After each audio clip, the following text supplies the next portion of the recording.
District headquarter पे बैठे हुए हैं। ये बहुत ही तर्कपूर्ण और जायज मांग है। इन्होंने बाकायदा अपने मांग पत्र में कारण सहित दिया है कि ये बहुत ही तर्कपूर्ण और जायज मांग है। इनको तुरंत प्रभाव से सरकार को मानना चाहिए, ऐसी हम मांग करते हैं आम आदमी पार्टी की तरफ से। और हम पूरी ताकत से इन साथियों का समर्थन करेंगे, क्योंकि अभी जो सरकार इनको तनख्वाह देती है उससे तो घर भी नहीं चल सकता। इस महंगाई के दौर में जितनी महंगाई बढ़ा रखी है सरकार ने, उससे तो इनके घर भी नहीं चल सकते। तो फिर सरकार इनसे ये उम्मीद करे कि अपने घर भी चला लें, ईमानदारी से पूरा काम भी कर लें, सरकार को आगे भी खींच के ले जाएं, ऐसा संभव नहीं है।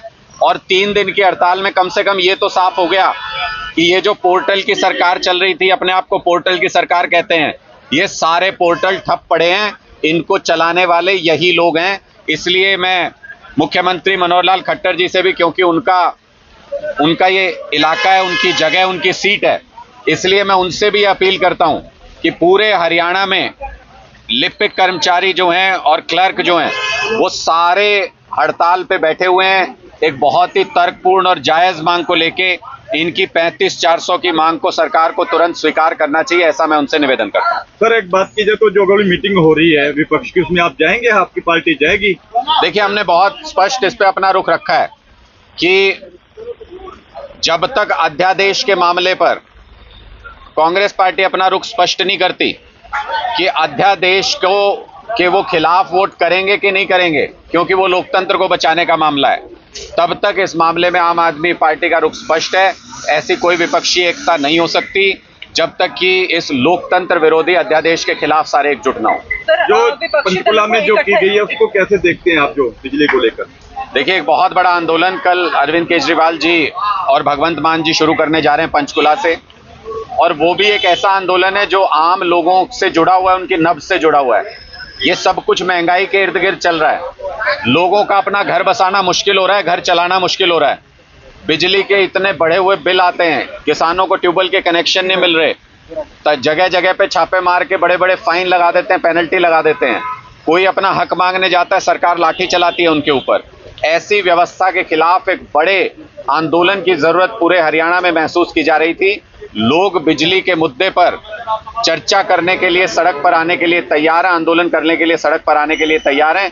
इसकी शुरुआत माननीय अरविंद केजरीवाल जी और भगवंत मान जी कल पंचकुला से करने वाले हैं। राहुल गांधी आज धान लगाने पहुंचे, विपक्ष जो है इकट्ठा कर रहे हैं।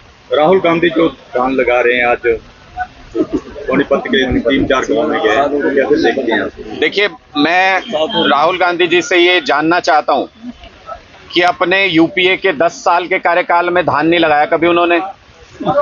उसके बाद 8 साल और बीत गए, विपक्ष में थे, धान तो नहीं लगाया कभी उन्होंने।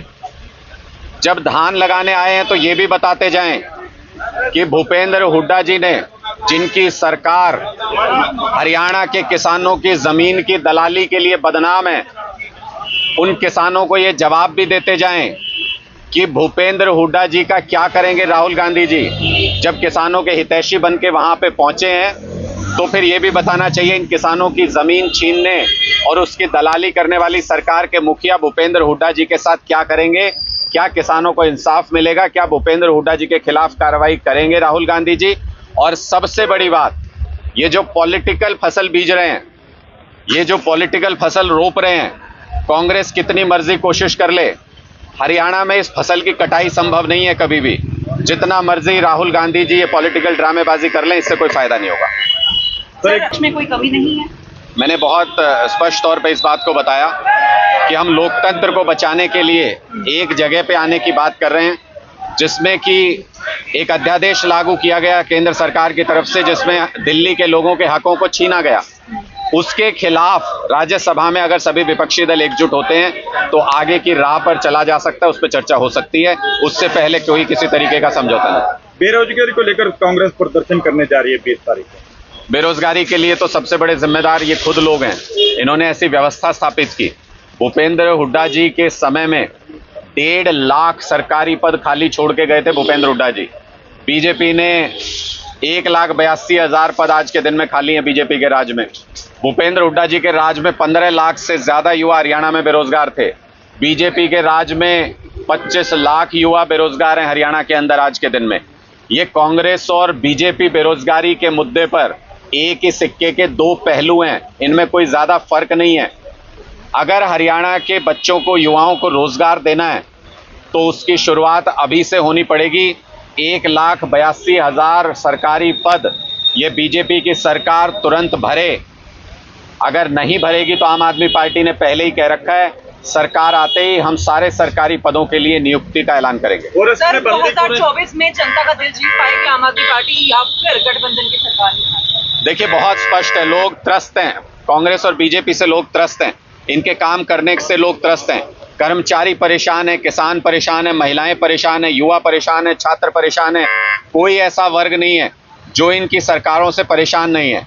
एक विकल्प के तौर पे आम आदमी पार्टी मौजूद है, जो आम लोगों की बात करती है, जो गरीबों की, मध्यम वर्गीय परिवारों की बात करती है, घर बसाने की बात करती है, घर उजाड़ने की बात नहीं करती इन पार्टियों की तरह। इसलिए हरियाणा के हर एक दिल में आज के दिन में आम आदमी पार्टी धड़क रही है। पूर्ण बहुमत के साथ 2024 में सरकार बनाएगी। मुख्यमंत्री कहते हैं कि हर 3 साल के बाद सीजन आता है, जैसे आपने कहा पॉलिटिकल फसल की बात, वो सीजन कौन सा होता है और क्यों आता है?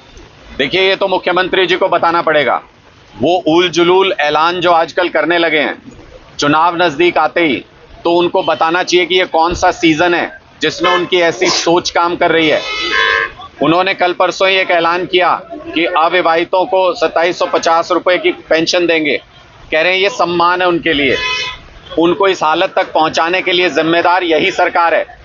इसी सरकार ने बेरोजगार रख के युवाओं को उनकी शादी नहीं होने दी। अगर 8 साल पहले कोई 35 साल के युवा को अगर ये सरकार नौकरी दे देती तो उसकी शादी हो जाती। आज के दिन में उसको पेंशन के लिए एलिजिबल नहीं होना पड़ता। और जब इतनी बढ़िया बात है, इतना ही सम्मान रख रहे हैं, तो मुख्यमंत्री जी अपर एज लिमिट हटा के खुद भी इसमें आ जाएं। क्या दिक्कत है उनको, अगर इतना ही बड़ा सम्मान मिल रहा है तो? सर, आपने एक मुद्दा उठाया था प्रिंसिपल ओएसडी का नीरज दफ्तार का, लेकिन वो मुद्दा फिर से दब गया है, कुछ हुआ तो नहीं? कुछ नहीं दबा है। सरकार के अंदर हलचल है, उनकी सारी फाइलें मुख्यमंत्री के दफ्तर में हैं। हम इंतजार कर रहे हैं कि मुख्यमंत्री जी इस पे खुद कुछ निर्णय लें, क्योंकि उन्होंने कहा था कि मैं फाइल मंगा रहा हूं। अगर वो निर्णय नहीं लेंगे तो इतने सारे कागज सीएम ऑफिस के, अभी मैंने एक और खुलासा किया था कि धर्म के नाम पे भी लूट चल रही है, भ्रष्टाचार चल रहा है। कुरुक्षेत्र के अंदर लाइट एंड साउंड्स लगाने के नाम पर, ऐतिहासिक धरोहर को सुंदर बनाने के नाम पे 200 करोड़ रुपए का घोटाला किया गया। वो भी कागजों सहित हमने उजागर किया। आने वाले समय में इसकी और आगे लंबी कड़ियां आने वाली हैं। अगर ये लोग अपने आप फैसला नहीं लेते हैं, अपने आप मुख्यमंत्री इन भ्रष्टाचारी लोगों के खिलाफ कार्रवाई नहीं करते, तो इनका सारा कच्चा चिट्ठा हरियाणा की जनता के सामने खोल कर रख देंगे। बहुत बहुत शुक्रिया। धन्यवाद।